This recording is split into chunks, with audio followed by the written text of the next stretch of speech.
Kenapa Yogyakarta disebut daerah istimewa? Apa yang membuatnya istimewa? Mungkin kisah ini adalah salah satunya. Sekilas sejarah-sejarah menarik di Jogja episode 18. 1946, kondisi Republik Indonesia tengah mengkhawatirkan. Bagaikan bibit bunga yang baru akan tumbuh, ia terancam mati sebelum sempat berkembang. Keadaan perekonomian sangat buruk, kas negara kosong, pertanian dan industri rusak berat akibat perang. Blokade ekonomi yang dilakukan Belanda pun membuat perdagangan dengan luar negeri terhambat. Kekeringan dan kelangkaan bahan pangan terjadi di mana-mana. Kondisi ibu kota Jakarta pun tak kalah mengkhawatirkan. Keamanan Jakarta sangat mencekam kala itu. Kedatangan sekutu yang diboncengi oleh Nica benar-benar mengancam keselamatan negara. Mereka melakukan razia dan penangkapan pada para pejuang kemerdekaan. Bahkan, juga terjadi upaya penculikan dan pembunuhan terhadap Presiden Soekarno dan para pejabat tinggi lainnya. Disinilah sosok Raja Yogyakarta muncul. Beliau, Sri Sultan Hamengkubuwono ke-9 dan Pakualam VIII mengirimkan sebuah surat kepada pemerintah pusat, berupa tawaran untuk memindahkan ibu kota sementara ke Yogyakarta. Singkat cerita, tawaran itu disetujui oleh Presiden Soekarno. Pada tanggal 3 sampai tanggal 4 Januari tahun 1946 terjadilah perpindahan ibu kota Indonesia secara diam-diam. Presiden Soekarno beserta rombongan menyelinap dalam sebuah kereta api buatan Jerman yang dijalankan tanpa menyalakan lampu, sampai akhirnya tiba di Yogyakarta pada tanggal 4 Januari tahun 1946.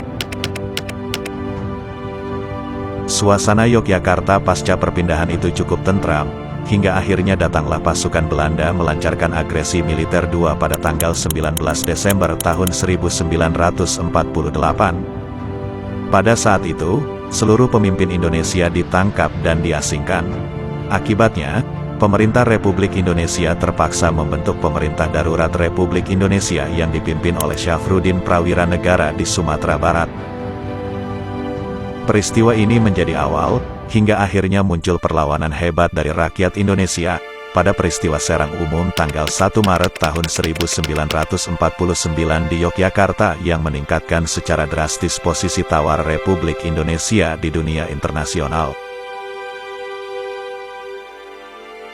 Tanggal 6 Juli tahun 1949, Soekarno, Hatta tiba kembali di Yogyakarta dari pengasingan.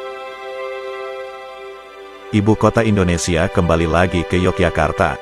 Tepat setelah titik inilah momen penting itu terjadi. Pasca dilantiknya Soekarno sebagai presiden di akhir 1949, kondisi ekonomi Indonesia sebagai negara yang baru mulai tumbuh kembali mengkhawatirkan. Hal inilah yang melatar belakangi tindakan heroik dari Sri Sultan Hamengkubuwono ke-9 waktu itu. Beliau tak rela melihat negara ini hancur begitu saja. Dengan segala ketulusan beliau menyerahkan cek senilai 6 juta gulden kepada Presiden Soekarno, sebagai modal untuk meneruskan kembali jalannya pemerintahan negara ini. 6 juta gulden kas Yogyakarta itu diserahkan oleh Sultan sekaligus sebagai pertanda bahwa ini waktu yang tepat bagi ibu kota untuk kembali ke Jakarta.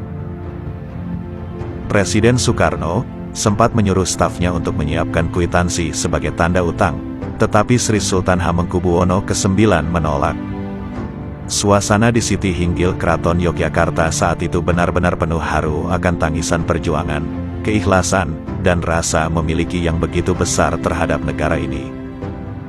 Pesan yang terus terngiang-ngiang yang diucapkan oleh beliau kala itu kepada Presiden Soekarno, Yogyakarta sudah tidak punya apa-apa lagi. Silakan lanjutkan pemerintahan ini di Jakarta.